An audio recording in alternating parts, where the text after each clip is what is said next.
Hello, my dear students. I'm your chemistry master teacher. Welcome to my channel. Today, we will continue the first chapter of NCERT Class 9, Matter in Our Surrounding.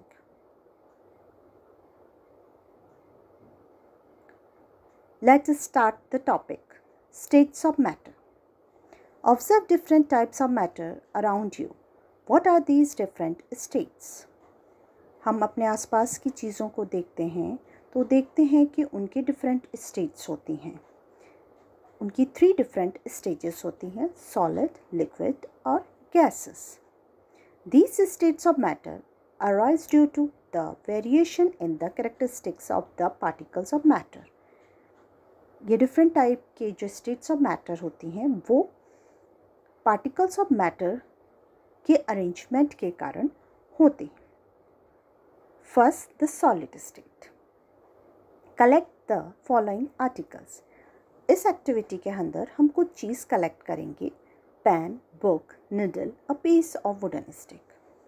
फिर हम इन पे या तो hammer करेंगे या पुल करेंगे या drop करेंगे.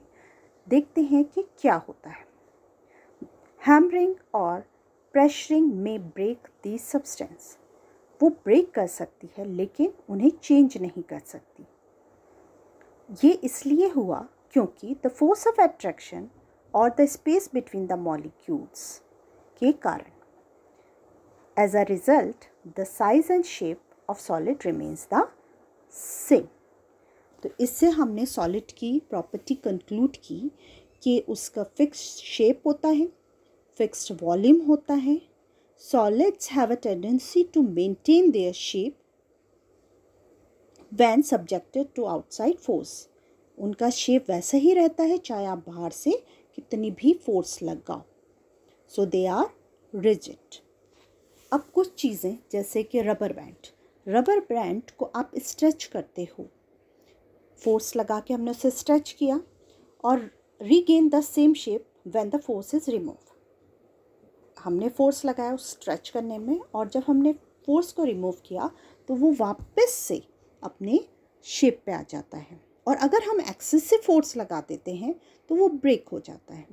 ऐसे ही अगर हम शुगर और सॉल्ट क्रिस्टल लेंगे तो भी वो आप देखोगे कि उनका शेप वैसा का वैसे ही रहता है चाहे आप प्लेट में रखो या जार में रखो. एक और चीज़, जैसे हमने स्पंज लिया वो भी सॉलिड है, उसमें माइन्यूट होल्स हो रखे हैं जिसके अंदर एयर रहती है. When we press it, the air is expelled out and we are able to compress it. Solid होते हुए भी हम उसे कंप्रेस कैसे कर पाते हैं? क्योंकि उसके बीच में जो एयर भर जाती है, जब हम उसे प्रेस करेंगे तो वो एयर उसमें से बाहर निकल जाएगी और हम उसे इजीली कंप्रेस कर पाएंगे. तो एक ये है कि ये सारी सॉलिड्स हैं. ये सॉलिड्स के कुछ एग्जाम्पल हैं जिनसे हमें सॉलिड की डिफरेंट प्रॉपर्टीज़ के बारे में पता चलता है. अब नेक्स्ट जो स्टेट होती है वो होती है लिक्विड स्टेट. इसके अंदर हम कुछ चीज़ें कलेक्ट करेंगे जैसे water, cooking oil, milk, juice और cold drink. Containers of different shape. हमने डिफरेंट शेप्स के कंटेनर्स ले लेंगे और उसके अंदर 50 ml मार्क करके हम उसमें लिक्विड्स भरेंगे. तो फिर क्या होगा? या दूसरी चीज़, अगर हम उन्हें जब ज़मीन पे या फ्लोर पे स्प्लिट करेंगे तो क्या होगा? या हम जैसे एक 50 ml हमने एक बीकर में या एक कंटेनर में भरा और उसी लिक्विड को हम दूसरे कंटेनर में ट्रांसफ़र करेंगे तो क्या होगा? इन सब चीज़ों को करके हमने ये देखा कि the liquid does not have any shape. So इससे मतलब है कि वो जिस कंटेनर में, जैसे पहले वो किसी कोनिकल कंटेनर में था, उससे हमने उसे दूसरे कंटेनर में, बॉटल में किया या बाउल में किया, तो जो वो लिक्विड है वो उसी का शेप ले लेगा. डैट मीन्स कि लिक्विड का कोई शेप नहीं होता है. और अगर हम उससे फ्लोर पे स्प्लिट करेंगे तो भी वो इजीली स्प्लिट हो जाएगा. The liquid does not have any shape. The volume of a liquid does not change while transferring. So when we transfer liquid from one to another, both the container have the same volume. Same volume रहेगा, चाहे हमने उसे एक beaker में लिया या चाहे हम उसे एक बाउल में रहेंगे, उसका वॉल्यूम सेम रहेगा. Why the aquatic animals are able to breathe under water? Water के अंदर क्यों एक्वेटिक एनिमल्स ब्रीथ कर पाते हैं? आंसर ये है कि वहाँ पे डिज़ोल्व ऑक्सीजन होती है, जिसके कारण एक्वेटिक एनिमल्स इजीली ब्रीथ कर पाते हैं. So from this we can conclude that solid, liquid as well as gases can diffuse in liquid. सब चाहे सॉलिड हो, लिक्विड हो, गैस हो, वो सब लिक्विड में डिफ्यूज़ हो सकते हैं. नेक्स्ट स्टेट है गैसियस स्टेट. आपने देखा होगा कि बैलून जो सेलर है वो एक ही सिलेंडर कैरी करता है, लेकिन उसी सिलेंडर से वो कितने सारे बैलून को फुला पाता है. Take 300 ml syringe and close their nozzle by rubber cork. से हम उनके नोज़ल को बंद कर देंगे. अब इसका जो पिस्टन होता है वो हम सिरिंज का निकाल देंगे. एक सिरिंज को हम अनटच रखेंगे, दूसरी को हम वाटर से फिल करेंगे और तीसरी के अंदर हम चॉक के पीसेस. अब वापस हम उसमें पिस्टन्स लगा देंगे, लेकिन अब हम उसमें वैसलीन अप्लाई करेंगे जिसके कारण वो इजीली मूवमेंट हो सके उसका. Now try to compare the content by pressing the piston in each. हमने तीनों में किया तो हम देखेंगे कि gases are highly compressible as compared to solid and liquid. यानी फर्स्ट केस में इजीली जो पिस्टन है वो प्रेस हो पाएगा, जबकि दूसरे में उससे कम, और थर्ड वाले में क्योंकि उसके अंदर चॉक के पीसेस हैं यानी वो सॉलिड है तो उसमें नहीं. आपने कुछ जैसे एग्जांपल्स देखे हैं अपने LPG, जो हमारे घर सिलेंडर यूज़ होता है, द लिक्विफाइड पेट्रोलियम गैस. उसके अंदर भी जो ऑक्सीजन है, जो उसके अंदर लिक्विड पेट्रोलियम गैस फिल होती है, वो भी प्रेशर से भरी जाती है, या ऑक्सीजन सिलेंडर्स जो हॉस्पिटल्स में होते हैं वो भी इजीली उसमें एक ही सिलेंडर में होते हैं, उन्हें भी कंप्रेस, यानी कि हम गैस को कंप्रेस इजीली कर पाते हैं. या दूसरे एक और ले सकते हैं CNG, जो आजकल ऑटोज़ चलते हैं उसमें CNG यानी कंप्रेस्ड नेचुरल गैस, जो फ्यूल की तरह भी आजकल हम लोग व्हीकल्स में मोस्टली यूज़ करते हैं. तो हमने ये देखा कि इन एक्सपेरिमेंट को परफॉर्म करके जो एक्टिविटीज़ हमने की 1.9, 1.10, 1.11, जो सॉलिड, लिक्विड और गैसियस, इनसे हमने देखा कि सॉलिड जो होता है उसमें fix shape, fix volume. Liquid में हमने देखा कि उसका फिक्स वॉल्यूम होता है लेकिन उसका कोई शेप नहीं होता है, और गैस में दोनों ही चीज़ें नहीं होती हैं. और जो फोर्स ऑफ अट्रैक्शन है वो सॉलिड में ज़्यादा है, उससे कम लिक्विड में है, और सबसे कम जो होता है वो गैस में होता है. अब इन एक्टिविटी के बेसिस पर अब हम इससे रिलेटेड जो क्वेश्चंस हैं वो सॉल्व करते हैं. पहला क्वेश्चन है, the mass per unit volume of a substance is called density. Density क्या होती है? Mass upon volume. उस बेस पे हमें ये कुछ मैटर्स दिए हुए हैं, उन्हें हमें क्लासिफाई करना है according to their increasing density. तो इंक्रीजिंग डेंसिटी हमने देखी, सबसे ज़्यादा जो किसकी होती है? सॉलिड की होती है. सबसे कम होती है गैस की. उस पे बेस पे सबसे कम हुई एयर की, फिर हुई एग्जॉस्ट फ्रॉम चिमनी, उससे ज़्यादा हुई कॉटन, फिर आया हमारा लिक्विड यानी वाटर, हनी, चॉक, और सबसे ज़्यादा जो डेंसिटी होगी वो होगी आयरन पे. नेक्स्ट क्वेश्चन जो है वो है, आपको स्टेट्स ऑफ मैटर की डिफरेंसेस बताने, यानी सॉलिड, लिक्विड और गैस को उनकी प्रॉपर्टीज़ के बेसिस पर आपको क्लासिफाई करना है। फर्स्ट है shape.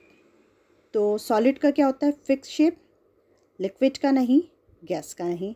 Volume, fix volume, liquid का भी फिक्स वॉल्यूम नहीं है और गैस का भी नहीं। नेक्स्ट है रिजिडिटी। हमने अभी जो एक्टिविटीज़ की उससे हमने देखा था कि सॉलिड रिजिड होते हैं, लिक्विड जो होते हैं वो फ्लो कर पाते हैं तो वो रिजिड नहीं है, और गैस भी नहीं है। इंटरमॉलिक्यूलर फोर्सेस सबसे ज़्यादा किस में होती है? सॉलिड में, और सबसे कम होती है गैस में। स्पेस जो होती है वो सॉलिड में बिल्कुल नहीं होती है, क्योंकि उसके जो मॉलिक्यूल्स हैं वो वापस बहुत ज़्यादा क्लोज होते हैं, और सबसे ज़्यादा जो स्पेस होती है वो होती है गैसेस में। कंप्रेसिबिलिटी हमने देखा कि लिक्विड भी कंप्रेसिबल हो जाते हैं, और सबसे ज़्यादा कंप्रेसिबिलिटी की जो प्रॉपर्टी होती है वो होती है गैस के अंदर। नेक्स्ट क्वेश्चन जो है वो है कि कमेंट अपॉन द फॉलोइंग।